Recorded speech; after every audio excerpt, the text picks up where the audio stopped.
Someone told you were scattered. Maybe not in those words. Maybe it was a recruiter that said your resume was all over the place. It was too hard to really place. Or maybe it was a mentor who lovingly encouraged you to pick a lane. Maybe it was your performance review that called you a generalist, like that's a liability. Or maybe it's your quiet internal voice that's been asking you, why can't I just stay in a box? It would be a lot easier. What if they were all wrong? Especially that internal voice. What if every role, project, title, detour was actually your same gift, just showing up in different spaces? That's what we're talking about today. Welcome back to the Confident and Courageous Clarity Podcast with me, Jateya Jones. And today's episode 2 in the expansion series. If you were here for episode 1 in this series, thanks and welcome back. Welcome back, welcome back, welcome back. Sorry, couldn't help myself.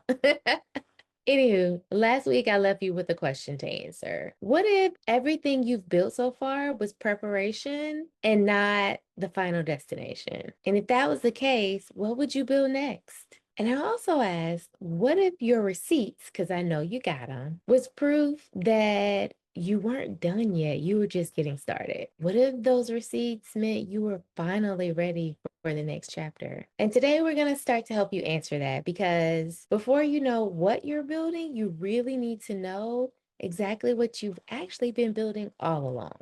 And that starts with finding your common thread, as I call it. If you missed episode 1, I say go back and watch it. I'll link it at the end of this video if you're watching this episode on YouTube. If not, you'll pretty much get up to speed in this episode, but I have designed the series to really be a journey that takes you from even before ideation to completion. So episode 1 was all about something kind of feeling off.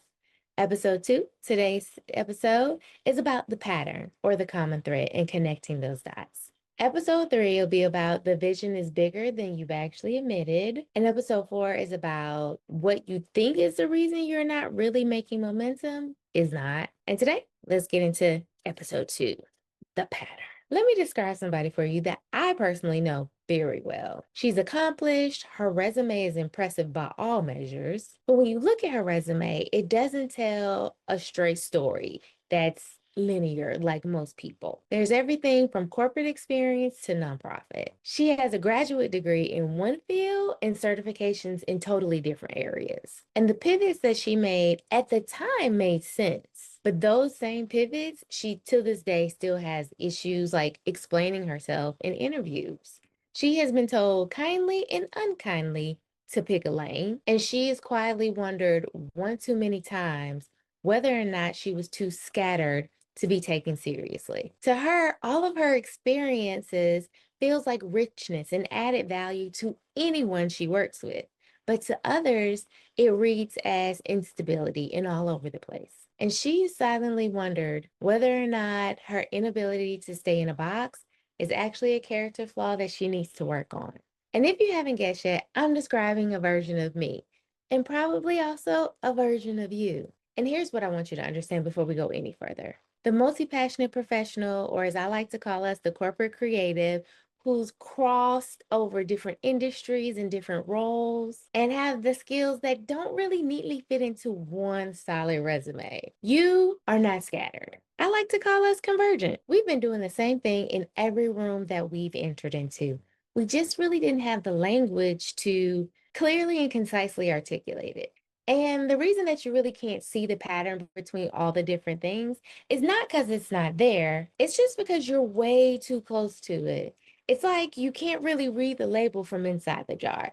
So today, let's step out of the jar. I want to tell you about my career history, not the resume version, but the pattern version. If you look at my employment history on paper, you'll probably see government, entrepreneurship, nonprofit, pharmaceutical, public health, infectious disease, military, learning development, consulting. And if you go a little bit further back, you'll even see a retail stylist, bartender, nail tech. And you might be reasonably asking, Jateya, what's the through line? What's the pattern? For a really long time, I struggled with answering that or being able to precisely pinpoint it because honestly, I was told it was clarity, and I was like, it's more than clarity. I was told it was connecting the dots. It's like, it's more than that. I really, truly struggled being able to articulate my own common thread. I knew what it felt like. I knew it made sense in my head, but to be able to concisely articulate it to others so that they didn't look at me like I had two heads was an issue. And especially when I was in rooms where people wanted a simple linear story. I often felt pressure to either shrink myself or shrink my experience to one thing that they can resonate with or truly understand. So if I went to a networking event, in that same room, four people could be talking and be like, but I thought she did, and I thought she did, and I thought she did. And they all would be correct. For years, I thought my gift was helping people see what they couldn't see. Or as I like to say, I was the Black female version of Walt Disney, and I was here to help your dreams come true. Then I started paying even more close attention. And this is how I came up with finding your common thread, or as I like to call it, the common thread method. As I started to pay closer attention in my different roles, I started to notice something.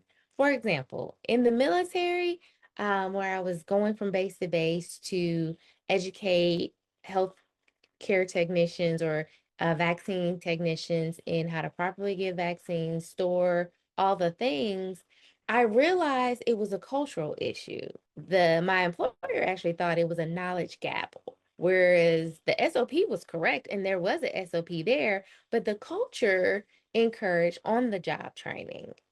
And it literally was like listed in their KPIs.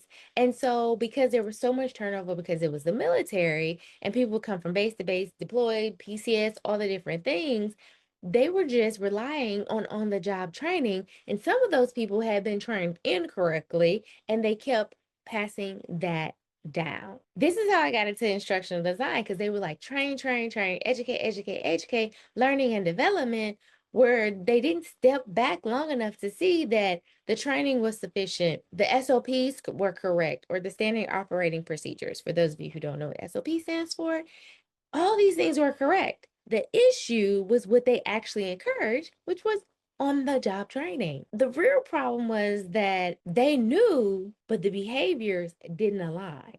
The knowledge existed and it could be carried forward. However, there was a gap between what you knew and what you lived every single time. Another example is when I was a coach and I was helping other coaches. And there was this one in particular who was amazing, but everything was stuck up here. And she was wondering why her business was starting to plateau. And she was like, I need to figure out how to scale this thing or close this thing. Honestly, it was because there was a difference between what she knew and how she behaved or how she lived, right? So I was like, there is actual curriculum here. She's like, no, no, no, no, no. This is just how I do what I do. And a lot of us do that. We say that. And it's like, I don't know how I do what I do. I just do it. There is a pattern there. I promise you. And so we had to pull everything out of her head, synthesize that so that it could be replicated, duplicated, and taught to someone else so she could actually scale and grow. She knew her method was real. She had receipts. People kept coming back for her expertise, but everything lived in her. And until we closed that gap between what she knew and how she actually lived it and acted it out so that it could be replicated, she was going to stay in the position that she was in. Fortunately, she was able to scale and grow. And then there was a lady when I was a nail tech who sat in my chair and she told me all the stories about how her family, her church were so conservative. She couldn't wear colored nail polish, especially red.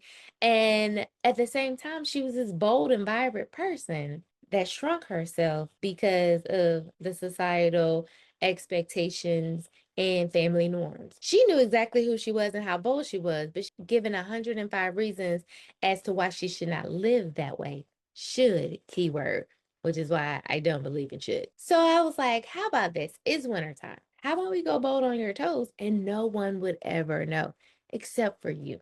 All she needed was a safe environment to also close that gap between who she knew she was and how she actually lived and expressed her life. That was the day she actually could finally live the life that she knew she should be living.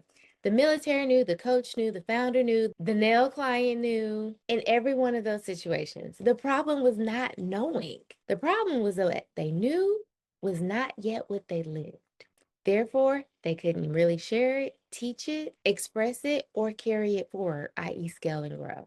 And this is when I realized something I couldn't unsee. My work has never been about clarity specifically, or knowledge, or awareness. It was truly about what happened next. Because knowing something and living something are two totally different things. A lot of my clients have the vision. They know what the assignment is that God has given them or placed on their heart. They know what that life is supposed to look like after the thing has been birthed.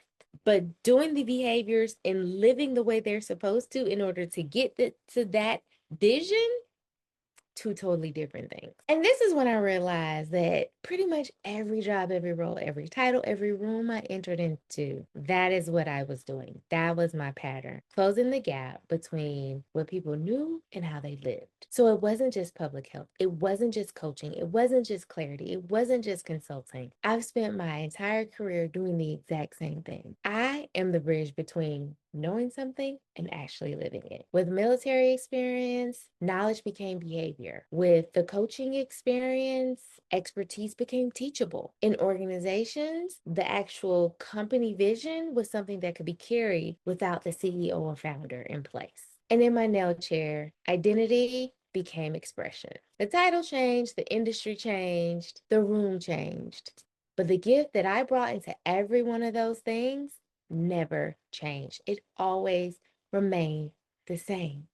It just took me a minute to realize what that was. That is the common thread. It's not a title, it's not a specific industry, it's not even a credential. It's your gift. The one that you bring into every room, and you just express it differently depending on the situation. I want to give you 3 questions that help me find mine because I believe your common thread is just as clear and plain as day once you're able to connect the dots. You just need the right lens to be able to see things through. So, question 1, across every room, industry, title, what's the one problem that you were always asked to help solve, even when it was not in your job description? Not what was your title, not what was your deliverables. What was the problem that kept finding you or that you kept volunteering for? I see you. You know, the thing that people kept bringing to you, your DMs, your emails, and it truly was technically not your job. Question 2, what do people always thank you for that you don't think is that difficult or you don't think of it as that special? This one is the one that really truly matters because most of the time we naturally do this thing. It comes easy to us. And so therefore you normally discount it. It's kind of like when somebody gives you a gift and you don't know the value of that gift and you think it's just a trinket that they gave you just to be giving you a gift when in all actuality it costs like $1 million. That's your gift. That's your common thread. God gave it to you at birth. You were designed with it and for it. And it's so insignificant and simple to you that you really discount it or disregard it. And everyone else is like, oh my God, how do you do X, Y, and Z? It's that thing that you do effortlessly that everybody else struggles with. That is your common thread trying to surface through other people. Okay, and question number 3. If you removed every title, every industry, every credential, certification, blah, blah, blah, blah, and you just describe yourself and what you do, what would you say? Now, what you've been hired to do, what do you actually do? The real work underneath your job description.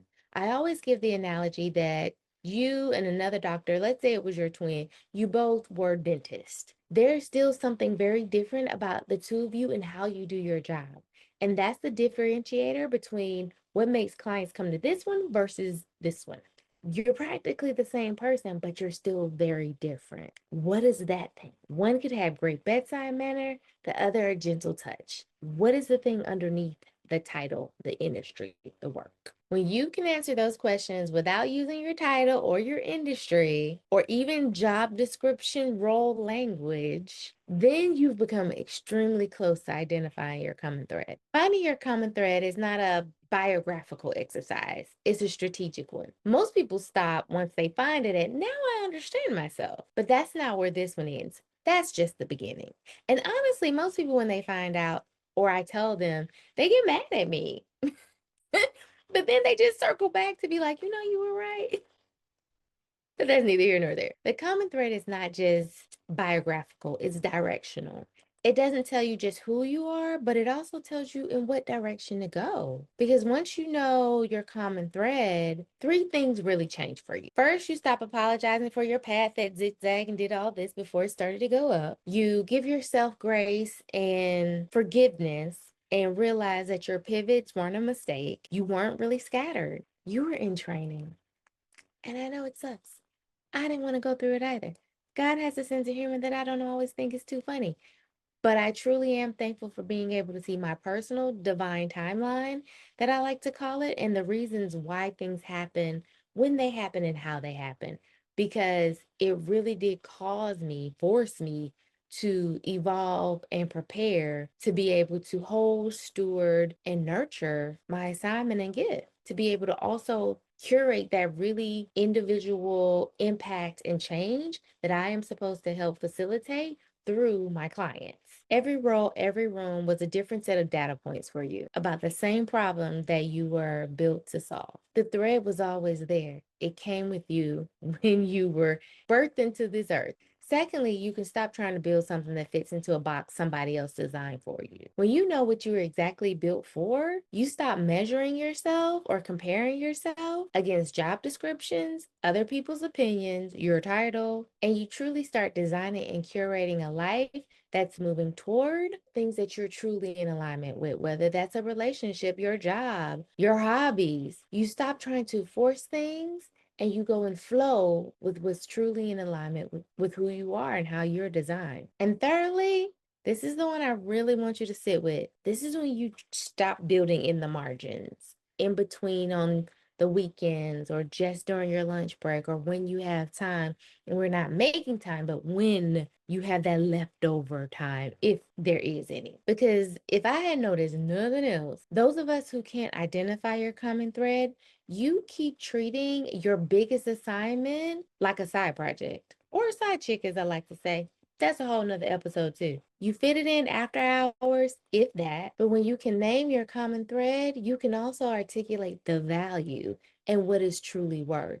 So you can say it with your chest and stop shrinking in shame. You see how your full scope of experience has prepared you for work that's bigger than any single role or title you've ever had. And you start building towards that, not in the margins, but in the center at your core. I spent years thinking that I had a million and five different jobs, roles, titles.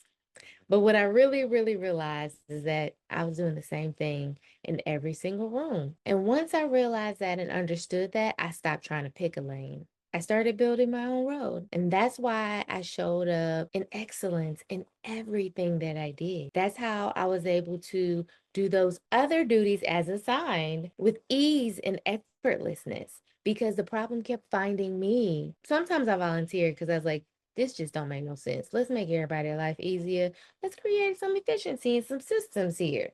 But do better Betty over here. Nobody wanted to hear that.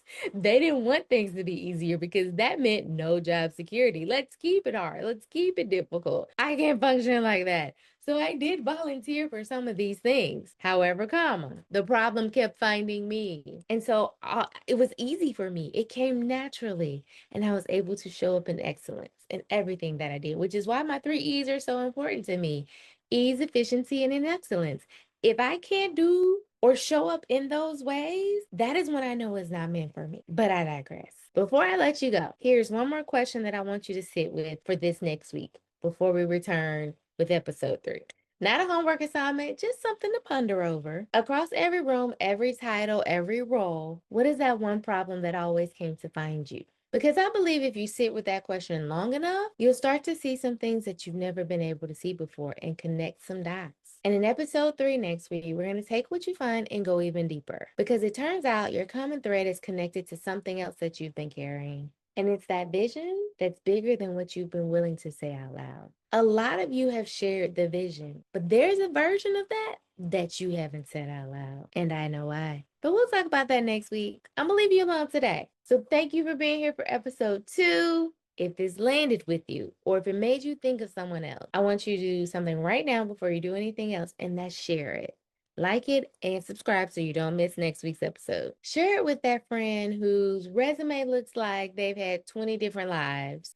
and someone who's always felt like they needed to overly explain themselves, because that friend needs to hear today's episode. And if you're ready to identify or you want help identifying your common thread, you got two options. There is the common thread course. I'll link it below in the show notes. And then you can also do a one-on-one plan to win intensive where we pull everything out of your head. We go up and down your timeline and we begin to connect the dots together, just you and I. And I'll also link that in the show notes. So that's it. That's all. I'll see you back here, same place, same time next week. Bye.